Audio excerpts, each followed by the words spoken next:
आज दिनांक 28 अक्टूबर 2023 को प्रेस वार्ता में जितने भी सम्मानित बंधु, पत्रकार बंधु साथी हमारे उपस्थित हुए हैं, मीडिया के साथी जितने भी हैं, सभी का इस प्रेस वार्ता में हार्दिक अभिनंदन है, स्वागत है। साथियों, ये प्रेस वार्ता बेसिकली मंगलवार 31 अक्टूबर 2023 को दिल्ली के मुख्यमंत्री अरविंद केजरीवाल जी के आवास का घेराव करने के संबंधित आज ये रखी गई है, ताकि आपके चैनलों के माध्यम से, आपके समाचार पत्रों के माध्यम से दिल्ली की जनता को समय रहते हुए ये सूचना दी जा सके कि एक बहुत बड़े पैमाने पर दिल्ली के वो कच्चे कर्मचारी और सरकारी कर्मचारी जिनसे केजरीवाल जी ने 2013, 2015, 2020 के आम आदमी पार्टी के चुनावी घोषणा पत्रों में ये वायदा किया था कि अगर मेरी पूर्ण बहुमत की सरकार दिल्ली के अंदर आएगी तो मैं ठेका प्रथा को दिल्ली से समाप्त करूंगा और सभी कच्चे कर्मचारियों को रेगुलर करूंगा। 9 साल के इस सरकार के शासनकाल के अंदर अभी तक किसी भी कर्मचारी को ना तो पक्का किया गया, और पक्का करना तो बहुत दूर की बात है, बल्कि इस सरकार ने 5.5 लाख वैकेंसी खाली रहने के बावजूद पिछले 9 सालों से जितनी भी भर्तियां की है वो सारी आउटसोर्स भर्तियां करी है। 9 सालों के अंदर सिर्फ 432, ये आरटीआई की रिपोर्ट के आधार पर मैं आपको बताना चाहता हूं कि मात्र 432 अस्थायी पदों पर नियुक्तियां हुई हैं दिल्ली में, जबकि सरकार ने वादा किया था कि हम हर साल इतनी ज्यादा वैकेंसियां भरेंगे कि कोई भी वैकेंसी बैकलॉग की खाली नहीं रहने देंगे। सरकार को तमाम निवेदन किए, सरकार को कई प्रतिवेदन भेजे, उसके बावजूद भी दिल्ली की सरकार घमंड में इतनी चूर है कि वो कुछ भी सुनने के लिए तैयार नहीं है। कई जगह कर्मचारी हताश और परेशान होकर के अनिश्चितकालीन धरने पर बैठे हुए हैं। कड़कड़डुमा स्थित डीजीएचएस मुख्यालय पर हमारे स्वास्थ्य विभाग के जो डिस्पेंसरियों में काम करते हैं 585 कर्मचारी, वो लगातार 1 अगस्त से अनिश्चितकालीन धरने पर बैठे हुए हैं। वो डेली वेजर हैं और उसके बावजूद भी उनको पक्का नहीं किया जा रहा है। ठीक इसी तरीके से बिजली विभाग के कर्मचारी लंबे समय से आंदोलनरत है, शिक्षा विभाग के कर्मचारी और सभी जगह जो है ये अभी आंगनवाड़ी वाले महिलाएं, हमारी आशा वर्कर, हमारे सिविल डिफेंस के साथी, दिल्ली जल बोर्ड के साथी, डीटीसी के साथी, जितने भी इस सरकार के अधीन विभाग हैं, उन सभी विभागों के सभी संविदा कर्मचारी लगभग परेशान हैं, या तो सैलरी न मिलने की वजह से परेशान हैं और पक्का तो किसी को भी नहीं किया गया। तो इस सरकार के किए हुए वायदे के अनुसार केजरीवाल साहब को उनके वादे की याद दिलाने के लिए 31 अक्टूबर को जबरदस्त तैयारी के साथ ठेकेदारी हटाओ राष्ट्रीय संयुक्त मोर्चा उनके वादे की याद दिलाने के लिए उनके आवास का घेराव करने के लिए जा रहा है। और वहां पर 31 अक्टूबर को जो सबसे महत्वपूर्ण बिंदु है आज का, कि जो बिजली विभाग की वितरण कंपनियां हैं वहां पर 25,000 कच्चे कर्मचारी काम करते हैं। वहां पर यह रेजुलेशन पास हुआ है कि अगर केजरीवाल की सरकार दिल्ली में इस बार दिवाली से पहले कर्मचारियों की जायज मांगों को नहीं मानती है तो इस बार हम दिवाली पर हड़ताल पर जाएंगे और इस बार दिल्ली की बिजली गुल होगी और इससे जो दिल्ली की सम्मानित गरीब जनता को परेशानी होगी उसकी जिम्मेदार ये सरकार होगी। हमने बार बार निवेदन किया है कि हम नहीं चाहते कि दिल्ली की जनता को नुकसान हो, परेशानी हो, अंधेरे में बैठे, लेकिन जब ये सरकार सुन नहीं रही तो हमारे पास अब इसके अलावा कोई विकल्प नहीं बचा। इसके अलावा बहुत सारी डिमांड एमसीडी के अंदर, जैसे अन्य प्रदेशों में अलग अलग निगमों के अंदर वहां के बढ़ते हुए वर्कलोड के हिसाब से सरकारी कर्मचारी, सफाई कर्मचारियों की भर्तियां हो रही हैं, लेकिन 1998 से लेकर के अभी तक 25 साल हो गए, दिल्ली में सफाई कर्मचारियों की भर्ती पर बैन लगा हुआ है और सारा काम जो है ठेकेदारी प्रथा पर चल रहा है। इस तरीके की तमाम 10 डिमांड अपने घोषणा पत्र के अंदर दी है, जिसकी ये काफी जितने भी पत्रकार बंधु हैं वो लेकर के जाएं। इसमें हमने विस्तार पूर्वक ये सारी चीजें लिखी हैं और हम चाहते हैं, हम आपसे उम्मीद करते हैं कि जो चीजें इसमें लिखी हैं आप अपने समाचार पत्रों के माध्यम से, आप अपने चैनल के माध्यम से दिल्ली की जनता को इस दिल्ली सरकार की इन कारगुजारियों से अवगत कराएं, ताकि लोग अधिक से अधिक संख्या में आने वाले 31 अक्टूबर को सिविल लाइन, जो केजरीवाल जी का आवास है, वहां पर उसका घेराव करने के लिए चंदग्राम अखाड़ा पर हम लोग इकट्ठा होंगे। एकत्रित होने का स्थान है, समय सुबह 11 बजे का हमने दिया है। तो मैं आपसे ये उम्मीद करता हूं कि आप हमारी इस बात को, हमारे इस तथ्य को आगे तक पहुंचाने का काम करेंगे, क्योंकि ठेकेदारी प्रथा, ये महत्वपूर्ण है कि ठेकेदारी प्रथा है क्या। ठेकेदारी प्रथा देश के अंदर कल भी थी, ठेकेदारी प्रथा आज भी है और आने वाले कल में भी रहेगी, लेकिन गैर कानूनी तरीके से जो ठेकेदारी प्रथा यहां पर चल रही है, यहां के राजनेता, यहां के अधिकारी और यहां का ठेकेदार, इन तीनों की तिगड़ी मिलकर के जो कच्चे कर्मचारियों का मिलने वाला वेतन है उस पर डाका मार रहे हैं, उस पर चोरी कर रहे हैं, सरेआम लूट हो रही है। और इससे सिर्फ यही प्रणाली जो फिलहाल वर्तमान पीढ़ी है, सिर्फ यही प्रभावित नहीं होगी, बल्कि आने वाली नस्लें भी हमारी प्रभावित होंगी, क्योंकि आज 15,000, 16,000 के मिनिमम वेज या 18-20,000 के मिनिमम वेज के अंदर महंगाई के दौर में जो कर्मचारी काम कर रहे हैं, वो शिक्षा के महंगे दौर में अपने बच्चों को उच्च क्वालिटी की शिक्षा नहीं दे पाएंगे। इसलिए आने वाली पीढ़ी भी इससे प्रभावित जरूर होगी। और जो अनुसूचित जाति, जनजाति, अन्य पिछड़ा वर्ग के हमारे युवा हैं, जब वैकेंसी नहीं निकलेगी तो रिजर्वेशन नहीं मिलेगा। 5.5 लाख वैकेंसी अगर निकलती तो निश्चित रूप से 1.25 लाख वैकेंसी हमारे SC ST के लोगों को मिलती, उसी तरीके से OBC के लोगों को मिलती, लेकिन वैकेंसियां नहीं निकल रही है। और एक सुनियोजित तरीके से ये इस मिलने वाले आरक्षण को ये जो है खत्म करने की एक साजिश है जो ये सरकार चल रही है। तो इसके खिलाफ हम आंदोलन करेंगे, और आंदोलन एक बार नहीं, पहले भी हमने आंदोलन किए थे, लगातार आंदोलन होगा, फिर दोबारा होगा 2 महीने बाद, और जब तक ये सरकार जागेगी नहीं और वोट की चोट इसको देनी है सरकार को, इसका यहां से हर हाल में इसका बोरिया बिस्तर उखाड़ना है, तो जब तक हम लगातार आंदोलन करेंगे और आंदोलन में हम लगातार जो है इसको घेरते रहेंगे। तो यही आज के बिंदु हैं, यही आज के पॉइंट हैं।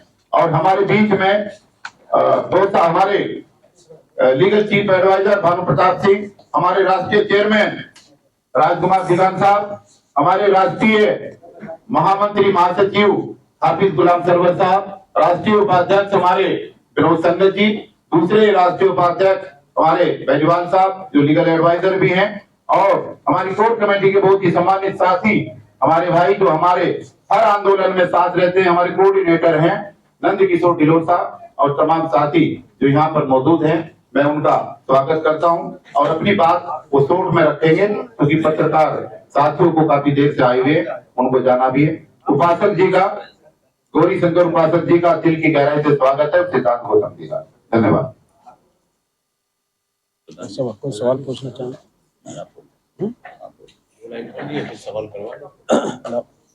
मैं भानु प्रताप सिंह, जो ठेकेदारी हटाओ राष्ट्रीय संयुक्त मोर्चा है उसका मुख्य चीफ लीगल एडवाइजर। सारी बातें जो इस बात को लेकर हम लोग आंदोलन करने जा रहे हैं 31 तारीख को, आपके सामने विस्तार से आदरणीय डीसी कपिल साहब ने रखी हैं। आपका अगर कोई सवाल हो पत्रकार साथियों का तो आप खुलकर पूछिए। उससे पहले मैं केवल सिर्फ एक ही बात आपके सामने रखना चाहता हूं। देखिए, इस देश का दुर्भाग्य है कि ठेकेदारी प्रथा जिस तरह से चल रही है, इसका विरोध जिस स्तर पर होना चाहिए देश में हो नहीं रहा। क्यों होना चाहिए, इस बात को आपको समझने की जरूरत है। एक तो जो इसेंशियल सर्विसेज हैं, उन सर्विसेज में ठेकेदारी प्रथा का कोई मतलब ही नहीं होना चाहिए। सफाई कर्मचारी है, सफाई हर दिन होनी है, ये आवश्यक विभाग है। इसमें ठेके पर लोगों को रखने का क्या मतलब है? बिजली विभाग है, पावर चाहिए, बिना पावर के कुछ नहीं होने वाला। इसमें ठेके पर लोगों को रखने का क्या मतलब है? जो स्वास्थ्य सेवाएं हैं वो हमेशा हर पर 24 घंटे चाहिए, उनमें साथ ही 24 घंटे चाहिए, उनमें ठेके पर लोगों को रखने का क्या मतलब है? ठीक इसी तरह से एजुकेशन है, इसी तरह से परिवहन है, और कई ऐसे डिपार्टमेंट हैं जो बहुत ही इसेंशियल सर्विसेज में आते हैं, वहां ठेका प्रथा का कोई मतलब नहीं है। दूसरी बात, देश के संविधान में भी, भारत के संविधान में ठेका प्रथा का कोई जिक्र कहीं नहीं है। लेकिन सरकारें कानून के विरोध में, संविधान के विरोध में लगातार काम कर रही हैं, और सरकारों की बेशर्मी इस स्तर तक है कि वादा करने के बाद भी अपने घोषणा पत्र में लिखित रूप में कहने के बावजूद भी अपने घोषणा पत्र को साइड में रख के सब जो लोग हैं उनके साथ में धोखा कर रही है, कोई वादा पूरा नहीं कर रहे। ठेकेदारी प्रथा का एक नमूना मैं 2 चीजें सिर्फ बताऊंगा, आप उसी से अंदाजा लगा लेंगे। नंबर 1, जितने भी साथी ठेकेदारी पर रखे जा रहे हैं काम तो वही कर रहे हैं। जो नियमित रूप से व्यक्ति काम करता है, ठेकेदारी पर रखे गया व्यक्ति भी वही काम कर रहा है, लेकिन उसके नाम से जितनी तनख्वाह, जितनी सैलरी किसी भी डिपार्टमेंट से ली जाती है, जैसे मैं आपको बताता हूं, एम्स ले लीजिए आप, all India institute of medical sciences, उसमें 5-6 तरह के जो लोग रखे गए हैं सुरक्षा पे और अलग अलग तरीके से। वहां जो कंपनी पैसा लेती है एक व्यक्ति का, वो लगभग 50,000 रुपए एक व्यक्ति का लेती है एम्स से, गवर्नमेंट से, और जो उनको दे रही है वो 20,000 रुपए दे रही है। यानी ये 30,000 रुपए कहां जा रहे हैं? ये 30,000 रुपए लिए तो उसी के नाम से जा रहे हैं ना, जो व्यक्ति काम कर रहा है, लेकिन वो 30,000 रुपए उसे ना देके 3 जगह बंदर बांट हो रही है। नंबर 1 वो अधिकारी जो इसमें शामिल है, नंबर 2 वो ठेकेदार जिसको बताया अभी, और नंबर 3 सरकार के नेता। यानी जो मजदूर काम कर रहा है, जो साथी काम कर रहा है, उसकी गाड़ी खून पसीने की कमाई को ये लोग लूट रहे हैं, उसका खून चूस रहे हैं। तो हर जगह 40 से लेकर 50% केवल ठेकेदार और ये सब लूट रहे हैं, बाकी उसको दिया जाता है। क्या ये होना चाहिए? नहीं होना चाहिए। दूसरा, इसी उसमें अगर आप देखते हैं तो संविधान में बाकायदा कहा गया है समान कार्य का समान वेतन, लेकिन जो नियमित रूप से लोग लगे हुए हैं उनको जो वेतन मिल रहा है और ठेकेदारी पे जो वेतन मिल रहा है वो बिल्कुल अलग है। और दूसरा, नियमित रूप से जो लगे हुए लोग हैं काम वही कर रहे हैं और सुविधाएं उनको कुछ नहीं है किसी भी तरह की, जो अलाउंसेस वगैरह और जो मेडिकल फैसिलिटी जो भी मिलनी चाहिए वो उनको नहीं मिल रही है। तो क्या हम लोग ऐसी प्रथा को बनाए रखने के लिए इनका साथ देते रहे हैं या हम इनका विरोध करें? या पूरे देश में इसका विरोध नहीं होना चाहिए? पूरे देश में इसका विरोध होना चाहिए। दूसरे, ये जो और चीजें जो हो रही हैं इसके साथ साथ में, ये साथियों न केवल और ये समान कार्य का समान वेतन, एक बार नहीं सुप्रीम कोर्ट ने भी बार बार कहा है कि समान कार्य का समान वेतन। साथ में हाई कोर्ट जो है उन्होंने भी कहा है कि समान कार्य का समान वेतन मिलना चाहिए, लेकिन न तो समान कार्य का समान वेतन मिल रहा है और न ही जो वेतन मिल भी जा रहा है, जो मजदूर के नाम से लिया जा रहा है, वो भी उसको नहीं मिल रहा है। एक और इसका जो सबसे बड़ा नुकसान है, ठेकेदारी प्रथा और निजीकरण एक ही चीज है, कोई बहुत बड़ी बात नहीं है इसमें। जो भी किसी भी सरकारी संस्थान में आज लोग काम कर रहे हैं, जैसे ही वो निजी हाथों में जाएंगे, उनमें से 80 से लेके 88% जो मजदूरों की संख्या है, काम करने वालों की संख्या है, वो कम हो जाएगी। क्योंकि ये आंकड़ा है, सरकारी आंकड़ा है, कि जहां 100 लोग काम कर रहे हैं, निजी क्षेत्र में वो 12 लोगों से काम करवा लेते हैं, तो 88 लोगों की नौकरी गई। इस तरह से अगर आप जो देख रहे हैं देश में आज की तारीख में, अगर ये प्रथा रोकी नहीं गई, देश के लोग इसके खिलाफ नहीं खड़े हुए, तो बेरोजगारी कितनी बुरी स्थिति में होगी, कितनी भयानक बेरोजगारी देश में होगी, वो लोगों की कल्पना से बाहर है। एक उदाहरण मैं बार बार देता हूं, रेलवे में 14 लाख कर्मचारी हैं। अगर निजी क्षेत्र में जिस तरह से जा रही है चीजें, अगर ऐसे चली गई तो 11 लाख लोगों की नौकरी चली जाएगी। जिस देश में ज्यादा से ज्यादा नौकरियों की जरूरत है, सरकार को ऐसी नीति बनानी चाहिए, वहां नौकरियां खत्म करने की जो कोशिश की जा रही है, और ठेका प्रथा के नाम पर जो भी मजदूरों को काम दिया जा रहा है, उनका जो शोषण किया जा रहा है, ये बहुत ही जघन्य अपराध है। मैं इसे जघन्य अपराध कहूंगा साथियों। तो हम किसी भी हालत में इस सारी चीज को होने नहीं देंगे, इसका विरोध करेंगे। इसीलिए हम लोग 31 तारीख को 11 बजे चंदीग्राम अखाड़े पर इकट्ठे होंगे, सारे लोग, दिल्ली के सभी लोग, और उसका विरोध करेंगे। केजरीवाल जो मुख्यमंत्री हैं, उनके घर का घेराव करेंगे साथियों। और इसमें सभी लोग शामिल हैं, हमारे जो मेडिकल के लोग हैं वो भी शामिल हैं, बिजली डिपार्टमेंट के लोग शामिल हैं, परिवहन के लोग भी शामिल हैं, हमारे एमसीडी के कर्मचारी भी, सफाई कर्मचारी हैं, वो सब शामिल हैं, एजुकेशन के लोग हैं वो भी शामिल हैं। तो भिन्न भिन्न डिपार्टमेंट के लोग इसमें हमारे साथ में शामिल हैं साथियों। कोई सवाल हो आपका पूछें। हमारे साथ में जो हमारे चेयरमैन हैं ठेकेदारी हटाओ संयुक्त राष्ट्रीय मोर्चा के, आदरणीय श्री राजकुमार ढिंगान साहब, जो एमसीडी से हैं, वो अपनी बात रखें। सर, इसमें एक क्वेश्चन है मेरा। दिल्ली नगर निगम, स्वास्थ्य निदेशालय, बिजली विभाग, वेटरनरी विभाग, उद्यान विभाग, एजुकेशन विभाग, जितने भी तमाम डिपार्टमेंट्स हैं, 31 अक्टूबर को जो दिल्ली के मुख्यमंत्री के खिलाफ जो प्रदर्शन है, उसमें सभी संगठन सम्मिलित रहेंगे, और जिसका नेतृत्व हमारे डीसी कपिल साहब कर रहे हैं। डीडीसी भी है, ये सब ठेकेदार जो ट्रांसपोर्ट भी है, जो ठेकेदार कर्मचारी हैं। जी सर, जी सर। रेलवे भी है सवाल। इसमें हाँ, बिल्कुल। पहले मैं बात रखना आपने बात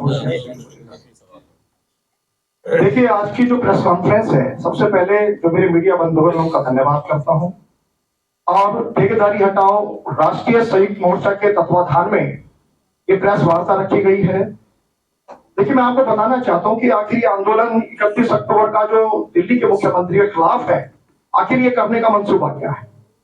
सबसे पहले स्वास्थ्य निदेशालय, जो कि 3 माह से वो गरीब कर्मचारी धरने पर बैठे हैं, हेड के वार्ड के बराबर में, पूर्वी दिल्ली में 3 माह से ना तो उनकी दिल्ली सरकार द्वारा कोई सुनवाई दी गई है, ना ही उनकी जो भी ग्रीवेंसेस है उन पर ध्यान दिया गया है। मैं आपको अवगत कराना चाहता हूं कि 240 हाजिरी department of personal and training में इसका जिक्र है, और सुप्रीम कोर्ट की भी जजमेंट है इक्वल वर्क इक्वल पे। वो गरीब कर्मचारी 15 साल से इस निदेशालय में कार्य कर रहे हैं, इस डिपार्टमेंट में कार्य कर रहे हैं, लेकिन उन्हें नियमितीकरण तो नहीं किया गया, लिहाजा उनको कार्य से निकाल दिया गया। ये हम दिल्ली सरकार की घोर निंदा करते हैं। दूसरी बात, दिल्ली नगर निगम में जो विभाग है, चाहे उद्यान विभाग हो, वेटरनरी विभाग हो, शिक्षा विभाग हो, इसमें कंपेंसेट ग्राउंड पर जिस कर्मचारी को रखा जाता है वो 10 साल के अनुबंध पर रखा जाता है, जबकि